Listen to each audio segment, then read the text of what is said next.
जय हिंद दोस्तों, एक बार फिर से स्वागत है आपके अपने YouTube चैनल जयकाल जीनियस पर। मैं आपका होस्ट और दोस्त पीके यादव। आज की हम इस वीडियो में बात करेंगे कि जो मीडिया हाउसेज के अंदर जो मल्टीमीडिया पर जो खबरें चल रही हैं कि भाई हमारा फिटमेंट फैक्टर है जो बढ़कर के 2.86 हो जाएगा, कोई बता रहा है 2.57 हो जाएगा, कोई बता रहा है 2.28% यानी कि गुना हो जाएगा, कोई बता रहा है 1.86 हो जाएगा, कोई बता रहा है 1.92। यानी कि हर मीडिया हाउस, हर मीडिया चैनल, हर यानी कि न्यूज चैनल आप लोगों को अलग अलग प्रकार के फिटमेंट फैक्टर है जो आप लोगों को बता रहा है। अभी जितने भी कर्मचारी हो सारे के सारे कंफ्यूज हो गए हैं कि भाई कौन से मीडिया की या कौन से चैनल की या कौन से न्यूज़पेपर की हम बात को सच माने कि हमारा जो फिटमेंट फैक्टर है जो कहाँ तक शिफ्ट हो सकता है। तो पहली चीज तो मैं आपको बता दूं कि अभी यानी खाली 8वें वेतन आयोग का गठन हुआ है। अभी 8वां वेतन आयोग लागू नहीं हुआ है, ठीक है, अभी सिफारिश भी नहीं दी है। और लोग है जो मीडिया पर क्या है कि फिटमेंट फैक्टर दिखाना शुरू कर दिए हैं। अभी तो यानी कि 8वें वेतन आयोग के चेयरमैन की भी घोषणा नहीं की है गवर्नमेंट ने, ठीक है। अभी तो चेयरमैन बनाया जाना बाकी है, दो अन्य सदस्य बनाए जाने बाकी हैं। उससे पहले मीडिया हाउसेज है जो आप लोगों के दिमाग में एक चीज बैठा दिया है कि फिटमेंट फैक्टर इतने होने वाला, 286% तक का सैलरी हाइक हो सकता है। अरे 286% तक का सैलरी हाइक कैसे दे देगी गवर्नमेंट? ठीक है, कुछ तो यानी कि ऐसी बात करो, तुक वाली बात करो जो कर्मचारियों को भी लगे कि यार ठीक है, ये चैनल है जो अच्छा है बता रहा है। 286% तक का बताओ, आपके बेसिक में वो इजाफा बता रहा है। 286% का मतलब समझते हो कितना हो गया? यानी 18,000 वाले का जो वेतनमान है वो कहाँ फिक्स होगा? 18,000 वाले का बेसिक है जो 51,450 होगा, ठीक है। इतना वेतन सरकार थोड़ी बढ़ा देगी। ये फेडरेशन द्वारा ये मांगे डिमांड रखी गई है। अभी वेतन आयोग मानेगा कि नहीं मानेगा, सरकार मानेगी कि नहीं मानेगी। और वो भी वेतन आयोग जो कमीशन बनेगा वो जो जितनी सिफारिशें करता है उसमें से भी गवर्नमेंट कट कर लेती है, ठीक है। तो आप कर्मचारी संगठनों की बातों को तो छोड़ ही दीजिए। आप कर्मचारी संगठन कुछ भी मांग कर सकता है, लेकिन कहीं ना कहीं मीडिया हाउस को भी एक जस्टिफाई यानी फिटमेंट फैक्टर है जो लोगों को बताना चाहिए, कर्मचारियों को बताना चाहिए। आजकल तो मैं देख रहा हूं कि बहुत सारे कर्मचारी तो ऐसे हैं जिन्होंने बड़े बड़े यानी कि न्यूज चैनलों को देखना ही छोड़ दिया है इस वजह से कि यार मीडिया वाला तो कुछ भी बता देता है। लोगों का विश्वास ही उठ चुका है मीडिया से, ठीक है।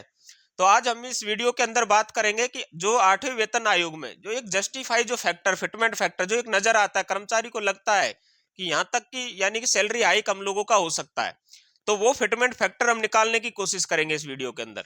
और मैं आपको एक चीज बता देता हूं कि कल भी मैंने सबसे पहले आप लोगों को बता दिया था हमारे यूट्यूब चैनल पर भी, और जितने लोग मेरे से व्हाट्सएप चैनल पर जुड़े हुए हैं उन सभी लोगों को जैसे ही मुझे मालूम चला कि भाई 8वें वेतन आयोग का गठन किया जा चुका है, तो वैसे ही मैंने सबको सबको सबसे पहले सूचनाएं, मेरे जितने साथी लोग जो मेरे साथ जुड़े हैं सबको मैंने मैसेज कर दिया था कि भाई हाल ही कुछ देर में आप देख लेना कि 8वें वेतन आयोग के गठन की घोषणा है जो कैबिनेट है जो करने वाला है, ठीक है। तो यानी कि मेरे पास भी सूचनाएं आती रहती है, ऐसा नहीं है कि मेरा चैनल छोटा है तो मेरे पास सूचनाएं नहीं आती है, ठीक है। और आपने देखा भी होगा यूट्यूब पे मैंने लगभग 4:30 बजे ही आप लोगों को वीडियो भी डाल दी थी, ठीक है। इतना फास्ट प्रोसेस मैंने किया था उस समय, एएनआई तो यानी कि लाइव चल रहा था, इतने तो मैं वीडियो पोस्ट कर चुका था, ठीक है। तो आज की इस वीडियो में हम यानी बात करेंगे कि जो जस्टिफाई जो मुझे नजर आता है कि फिटमेंट फैक्टर कितना हो सकता है। अब इसमें मैंने क्या ना 3 कारकों को इसके अंदर लिया है, यानी 3 फैक्टर्स, जो 3 फैक्टर वो हैं कि जो आपके वेतन वृद्धि को प्रभावित करेंगे, ठीक है। तो इसके अंदर मैंने सबसे पहले तो किसको लिया है, जो पिछले वेतन आयोगों में जो बढ़ोतरी हुई है, ठीक है, उस हिसाब से हमारा यानी कि सैलरी हाई कितना परसेंट तक हो सकता है। दूसरा लिया है मैंने डीए प्लस बेसिक को, दोनों को मर्ज करने के बाद में यानी आपका बेसिक कहां तक शिफ्ट हो सकता है, ठीक है। और जो तीसरा जो मैंने फैक्टर इसके अंदर लिया है, तीसरा फैक्टर लिया है जो मीडिया रिपोर्ट्स, यानी कि तीसरा जो मैंने यहाँ पर फैक्टर लिया वो लिया मीडिया रिपोर्ट्स। यानी कुछ एजेंसियां होती हैं कि जो देश के अंदर कोई बड़ा यानी कि इवेंट होने वाला है उसको, उन लोग हैं जो एजेंसियां जो पहले ही भाप लेती हैं, यानी मूड पढ़ने की कोशिश करती है। उन लोगों का कार्य यही है कि रिपोर्टें यानी कि वहां से एकत्रित करना, ठीक है। तो अभी किसी भी प्रकार के चेयरमैन और अन्य सदस्य की घोषणा नहीं हुई, जैसे घोषणा होगी तो मैं आप लोगों को सबसे पहले इस न्यूज चैनल के यानी कि हमारे चैनल के माध्यम से मैं आप लोगों को यानी इन्फॉर्मेशन प्रोवाइड कर दूंगा। और जितना जल्दी और जैसा मुझे समय मिलेगा उस हिसाब से मैं आप लोगों को क्या ना अपडेट दे दूंगा। लेकिन क्या है कि मैं मेरे पास में कोई टीम है नहीं, तो आपको जब यानी कि मुझे समय मिलेगा तो मैं आप लोगों को बता दूंगा, ठीक है। तो आइए हम पहले तो बात करेंगे हम तीनों कारकों के बारे में, और उन तीन कारकों के माध्यम से हम सैलरी हाइक निकालने की कोशिश करेंगे। तो हम सबसे पहले क्या बात करेंगे, जो पिछले वेतन आयोगों में जो यानी बढ़ोतरी हुई है, उनके आधार पर हम निकालने की कोशिश करेंगे 8 सीपीसी में एक वाजिब बढ़ोतरी कितने % तक की हो सकती है, और आपका बेसिक कहां तक शिफ्ट किया जा सकता है, ठीक है। तो आइए हम शुरू करते हैं। देखो, तो जो पिछले वेतन आयोगों में जितनी बढ़ोतरी यानी कि कर्मचारियों को पेमेंट में की गई है, उसमें क्या है कि दूसरे वेतन आयोग में 14.2% तक की वृद्धि की गई थी ग्रोस सैलरी के अंदर, तीसरे वेतन आयोग में 20.6% की, चौथे वेतन आयोग में 27.6% की, पांचवें में 31% की, छठे वेतन आयोग में 54% की, सातवें वेतन आयोग में 14.3% की।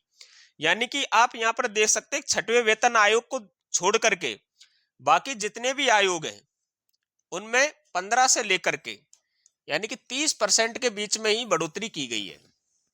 ये छठवें वेतन आयोग में क्या है कि जो बढ़ोतरी की गई थी वो मैक्सिमम की गई थी अभी तक के वेतन आयोगों में, ठीक है।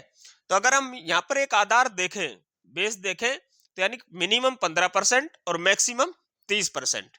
तो इतनी वृद्धि है जो हमको यानी लगातार वेतन आयोगों के अंदर देखने को मिलती है।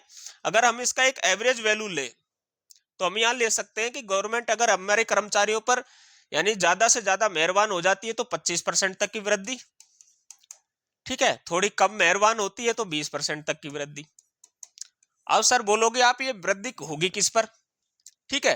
तो ये वृद्धि है ना जो आपको 20 से लेकर के 25% तक की जो वृद्धि है वो आपको बेसिक प्लस डीए पर देखने को मिलेगी, ठीक है। यानी आपका बेसिक प्लस डीए उस पर यह वृद्धि है जो की जाएगी। अब मैं उदाहरण के माध्यम से आपको समझाने की यहां पर कोशिश करता हूं। जैसे मान लीजिए किसी कर्मचारी का बेसिक है 30,000 रुपए, ठीक है, और अभी मान लो कि हमारा जो डीए फिलहाल तो 53% है, लेकिन आप लोगों को जैसा मालूम है 8वां वेतन आयोग जनवरी 2026 से लागू होगा।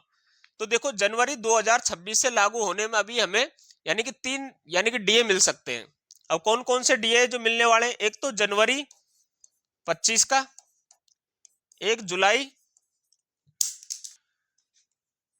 25 का, और फिर एक जनवरी 26 का। यानी कि 3 तो हमारे डीए लगने वाले हैं।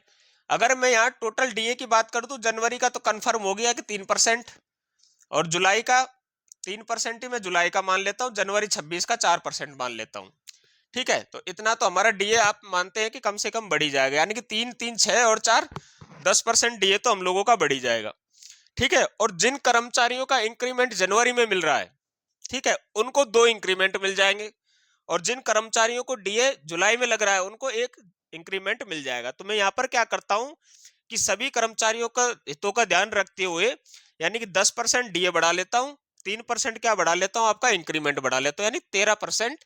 यानी कि अभी भी और सैलरी में आपका हाइक हो जाएगा जब तक ये वेतन आयोग आएगा तब तक।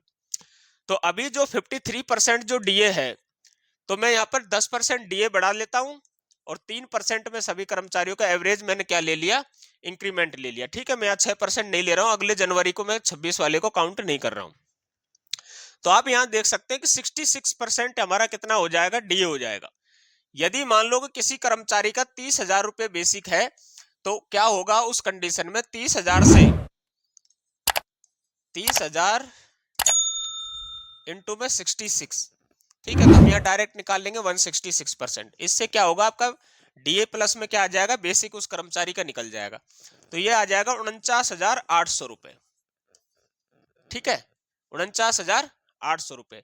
यानी 30,000 जिसका अभी वर्तमान में जो बेसिक है उसका बेसिक 49,800 रुपए जनवरी 2026 तक हो जाएगा, ठीक है। अब गवर्नमेंट है जो सर आपने बोला कि अभी 20 से 25% की बढ़ोतरी हो सकती है।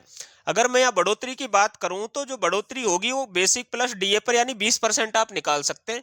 तो 49,800 का अगर हम 20% भी निकालते हैं, अगर 20% भी गवर्नमेंट है जो 8th पे कमीशन पे बढ़ोतरी का यदि करती है, तो 49,800 का अगर मैं 20% तो निकालता हूं तो लगभग 10,000 रुपए।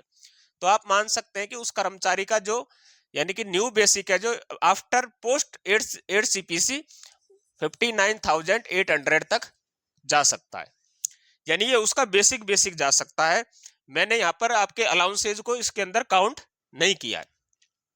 तो अभी जो बेसिक है जिसका यानी कि जनवरी 26 तक उसका 49,800 और आफ्टर 8 सीपीसी कितना हो जाएगा उसका 59,800।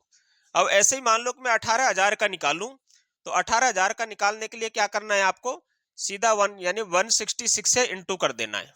ठीक है, तो उसका जो बेसिक है जो जनवरी 26 में कितना हो जाएगा वो यहाँ पर आ जाएगा, और निकलने के बाद में उस पर आपको 20% की क्या कर लेनी है, बढ़ोतरी कर लेनी है। तो उसका न्यू बेसिक यानी कि आफ्टर 8 सीपीसी निकल करके आ जाएगा।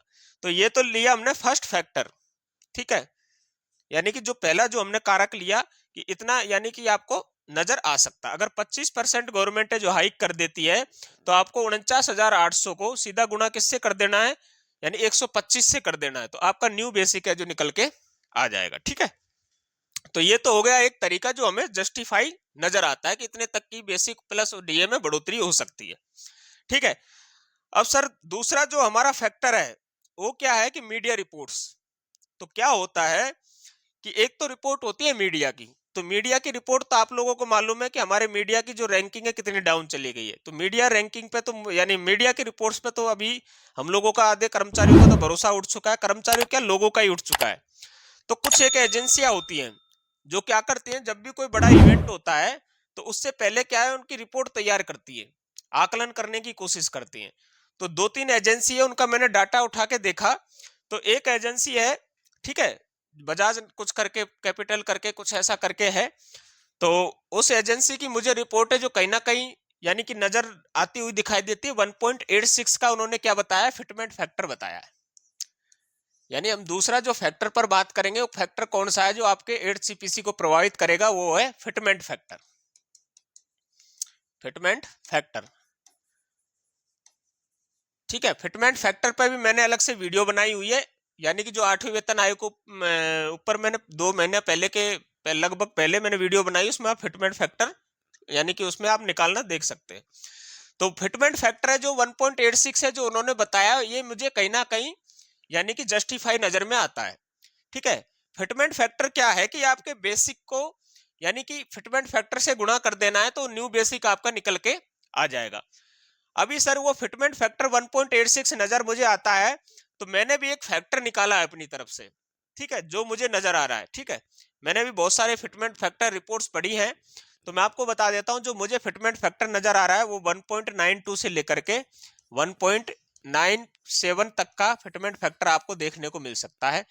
कम से कम मुझे नजर आ रहा है कि मुझे उम्मीद है गवर्नमेंट से 1.92, और ज्यादा मेहरबान हो गई तो 1.97 यानी फिटमेंट फैक्टर है जो आपका यहाँ पर निकल सकता है। अब सर हम इसकी बात करें तो मान लेता हूं मैं वही एग्जांपल, एक ही एग्जांपल लूंगा जिससे आपको पता चल जाए कि किस प्रकार से आपकी सैलरी हाइक होगी। यदि मैं मान लेता हूं यहाँ पर फिर से वही कर्मचारी 30,000 किसी कर्मचारी का बेसिक है, मैंने फिटमेंट फैक्टर लिया कम से कम 1.92, तो आपको क्या करना है 1.92 को गुणा कर देना है 30,000 से। अगर मैं मोटा मोटी यहां पर देखूं तो यानी कि लगभग 57,000, यानी लगभग 57,000 उसका बेसिक है जो न्यू बेसिक उसका हो जाएगा। ठीक है, अभी फिलहाल का क्या है यानी कि 30,000, और पोस्ट 8 यानी 8वीं वेतन लागू होने के बाद में 8 सीपीसी में उसकी न्यू बेसिक कितने पर शिफ्ट हो जाएगी, लगभग 57,000 पर। ठीक है, जो कि हमने देखा कि डीए के आधार पर वो था 59,000, फिटमेंट फैक्टर के आधार पर 1.92 यदि गवर्नमेंट लाती है तो 57,000, और अगर 1.97 ले आती है गवर्नमेंट तो ये बढ़ करके वही 58-59,000 के आसपास उसका न्यू बेसिक है जो पहुंच सकता है। ठीक है, और इसमें एक चीज होता है कि जब भी वेतन आयोग यानी कि लागू कर दिया जाता है तो जो डीए है वो 0 से काउंट किया जाएगा। ठीक है, यानी जो डीए अभी वर्तमान में चल रहा है वो क्या हो जाएगा, 0 हो जाएगा। ठीक है, तो अब आप लोगों को समझ में आया होगा, 2 फैक्टर और एक मीडिया रिपोर्ट की तो हमने बात कर ही ली। तो ये तीनों प्रकार के जो फैक्टर हैं उनसे आप लोगों को नजर आ गया होगा कि जो फिटमेंट फैक्टर है जो आपका यानी 2 गुना तो बिल्कुल होने वाला नहीं है ना, 2 गुना से जो ज्यादा की बात कर रहे हैं वो एकदम गलत है, फेक न्यूज फैला रहे हैं व्यूअरशिप के चक्कर में। ठीक है, तो उन खबरों पर आप ना जाएं। तो मैं आपको बता देता हूं कि आपका जो मिनिमम फिटमेंट फैक्टर है वो 1.92 और मैक्सिमम में जो 1.97। ठीक है, यही फिटमेंट फैक्टर आप लोगों का रहने वाला है। और आप यकीन मानना कि इस फिटमेंट फैक्टर से ज्यादा यदि गवर्नमेंट लागू कर दे तो भाई बहुत अच्छी बात है, मैं भी खुश हूं। ठीक है, और हमारे कर्मचारी खुश हैं तो मैं भी खुश हूँ। लेकिन इतना तक मुझे यानी जो जस्टिफाई जो फिटमेंट फैक्टर है, जो इतना ही मुझे जस्टिफाई नजर आ रहा है। ठीक है, अब मैंने इसी फिटमेंट फैक्टर को मद्दे नजर रखते हुए एक एक्सेल शीट बनाई है।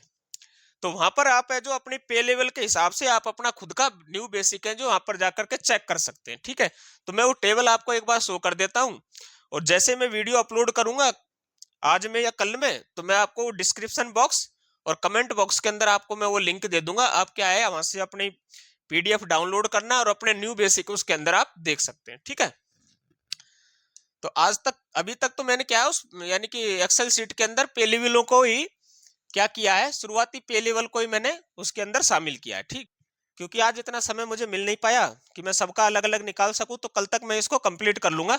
ठीक है, तो देखो, जो पे लेवल 1 का जो कर्मचारी है जिसकी बेसिक जो नया भर्ती है 18,000 है, उसको मैंने गुणा कर दिया 1.92 फिटमेंट फैक्टर से, तो न्यू बेसिक उसका निकल कर आके आ गया आफ्टर 8 सीपीसी 34,560। वहीं पे मैंने देखा 1900 रुपए ग्रेड पे वाले का, तो 1900 ग्रेड पे वाले का जो फर्स्ट पेमेंट शुरू होता है 19,900 से पे लेवल 2 के अंदर।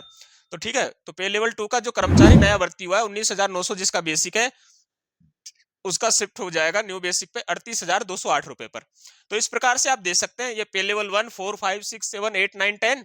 और इसके नीचे जैसे मान लो कि कोई कर्मचारी जैसे पे लेवल 4 का है, ठीक है, अब उसका जो फिलहाल का जो यानी कि बेसिक है 33,300 मान लो, तो 33,300 को क्या करना, मैं यहाँ ले लेता हूँ 33,300, तो इंटू कर देना 33,300 को 1.92 से, तो उसका न्यू बेसिक है जो आफ्टर 8 सीपीसी आपका निकल करके आ जाएगा। अब मैं यहाँ एक एग्जांपल और ले लेता हूँ, जैसे 60,400 किसी का बेसिक है। ठीक है, तो उसको क्या करना है, यहाँ डीए को शामिल नहीं करना है, आपका बेसिक बेसिक को शामिल करना है। किसी कर्मचारी का 60,400 अभी बेसिक है, तो 60,400 का वो व्यक्ति है जो क्या करेगा 1.92 से फिटमेंट फैक्टर से गुणा कर देगा, तो उसका न्यू बेसिक है जो निकल करके आ जाएगा। तो मैंने यहाँ क्या किया है, पे लेवल यानी पीवी 11 तक तो मैंने डाटा निकाला है। ठीक है, और इससे ज्यादा जो हायर रैंक के जो हैं वो लोग मेरी वीडियो को देखते नहीं है, इसलिए मैंने उनको निकाला भी नहीं है। और मैंने लास्ट जो सबसे यानी कि जो पीवी है यानी सबसे हायर रैंक का जो अधिकारी है, उसकी जो न्यू बेसिक है जो 4,80,000 यानी मैक्सिमम जो वेतन है वो 4,80,000 पर शिफ्ट होने हो सकता है, और मिनिमम बेसिक है जो 34,560 तक शिफ्ट हो सकता है। तो ये जो न्यू बेसिक है यही मुझे जस्टिफाई नजर में आया, और मैं फालतू की वीडियो जो बनाता नहीं हूँ कि मैं अपने व्यूज के चक्कर में मैं कर्मचारियों को गुमराह करने की कोशिश अभी तक तो ना तो मैंने की और ना ही भविष्य में करूंगा। ठीक है, और आपका इस वीडियो पर क्या कहना है, आप कमेंट बॉक्स में हमें कमेंट जरूर करें, अपनी राय जरूर रखें कि सर फिटमेंट फैक्टर कितना रहने वाला, कमेंट बॉक्स में कमेंट जरूर करें। ठीक है, तो इन्हीं शब्दों के साथ में मैं आज लेता हूं आप लोगों से विदा। जय हिंद, जय भारत। और आप लोगों को यदि वीडियो अच्छी लगे तो हमारे चैनल को सब्सक्राइब, वीडियो को लाइक शेयर करना बिल्कुल ना भूलें। ठीक है।